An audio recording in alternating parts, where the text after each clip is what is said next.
Strickland. Oh, he's down! Sean Strickland with a massive KO! Seconds. Under the trying chin. to finish That's it. it. Then it's That's all it. over. Beautiful Sean job. Strickland. You probably wonder how someone who is never serious or ever shuts his mouth could beat the UFC elites and claim the belt. You are not alone. Sean Strickland is wild and crazy and verbally destroys foes on the microphone before embarrassing them in a fight. On top of that, he keeps shocking the world with unusual performances in the octagon and controversial statements on the mic that would trigger any woke person instantly.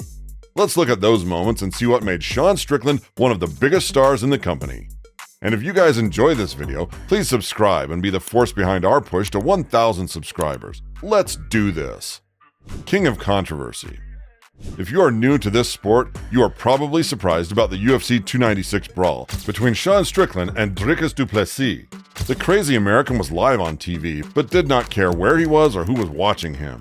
He kindly asked Gilbert Burns' kid to move aside so that he could jump on Dricus like a lynx and bombard his head with shots before the security separated them. However, for UFC fans, this wasn't something new or came as a surprise considering the wild character Sean Strickland is. The controversial behavior, unorthodox fighting style, and wild statements on the microphone made Sean one of the most interesting fighters on the roster. If you are a feminist, you would probably like to skip the next part because Strickland shares his opinion on women's rights. We need to go back to like taking women out of the workforce, and maybe that's what up, you guys. We let women vote. No offense. So according to Sean, the main problem lies in the fact that women were given a lot of rights. But don't worry, folks, he has a solution for that. However, if you are a woke person, please be advised that viewer discretion is advised. We need to go back to like 1942, especially after, maybe 1958 after we up the Germans. We need to put women back in the kitchen. We need to take, only one man needs to be working.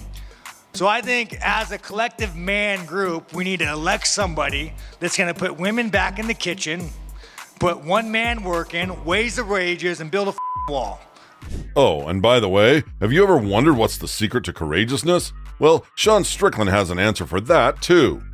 But you guys need to get hit by your dads a little bit more. Not even hit, not discipline. You guys don't need to be like, I didn't take out the trash, hit.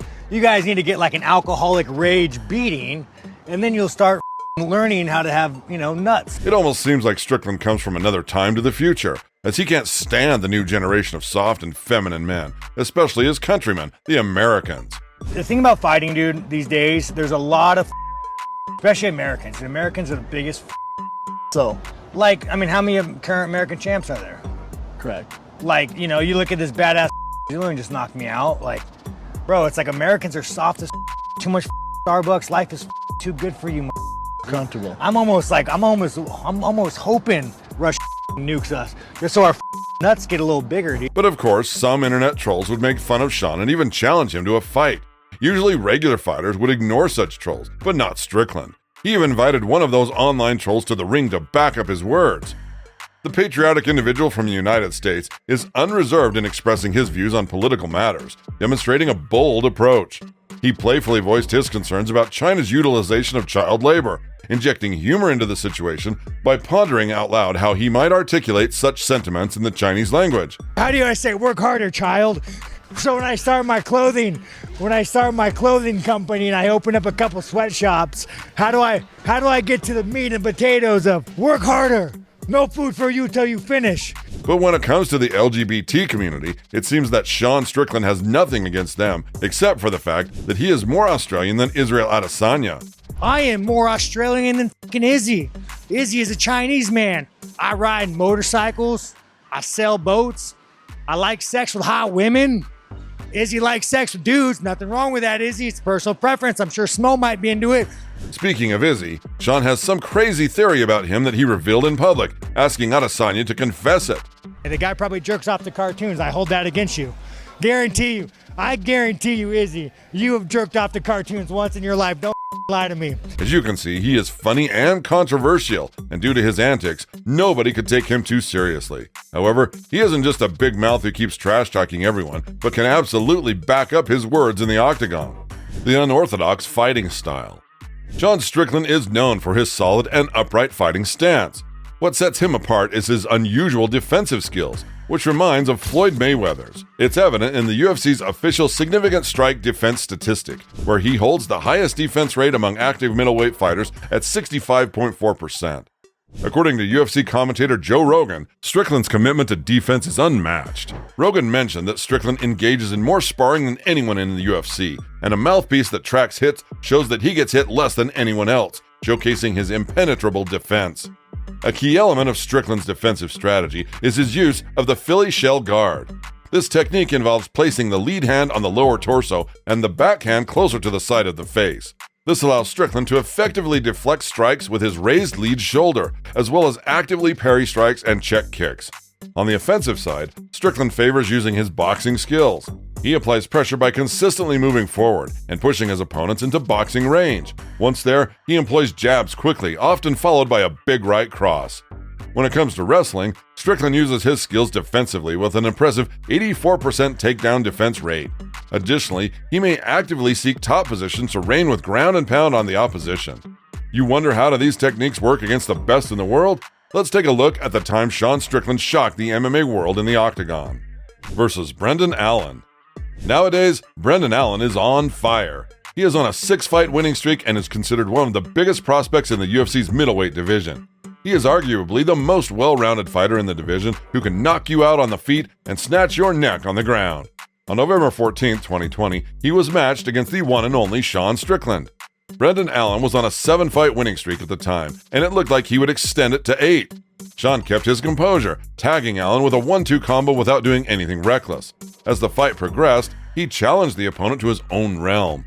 Although Allen's guard has proven to be a snake pit for many, Strickland was quite the mongoose. Using only his jab and cross, Sean slowly started to wear the adversary down, and this was only an overture to what was about to come in the second round. Strickland opened the hunting season in the second with a textbook combo that momentarily dropped Allen to the canvas.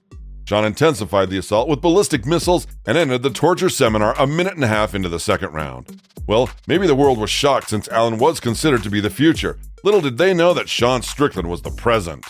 Versus Abus Magomedov.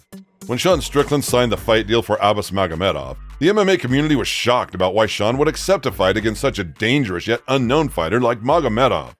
The Russian was on a killing spree, and for Strickland, this was a risky one, as losing against an unknown fighter like him would have tarnished his legacy as a serious contender for the title. However, the American had no intention of losing that night. The Russian went after Sean without holding anything back, launching rockets with bad intentions. The American was composed and occasionally returned with fire, reminding the opposition that he wouldn't be bullied. It turned out that this approach was part of Sean's game plan.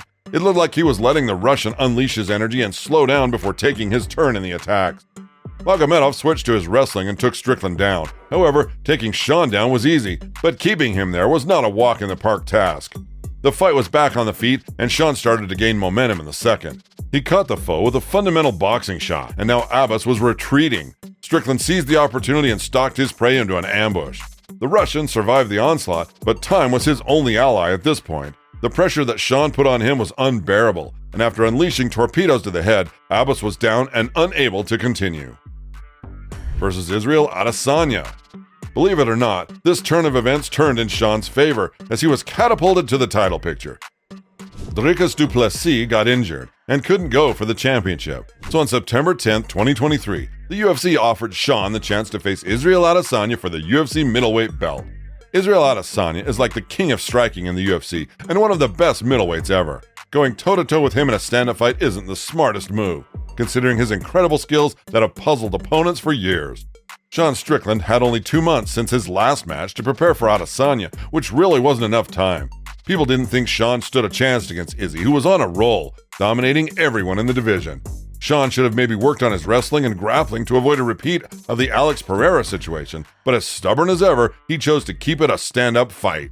And surprise, surprise! In the first round, Sean nailed a perfect 1-2 combo that dropped Izzy to the canvas. He followed up with some heavy shots, and suddenly things weren't looking so one-sided.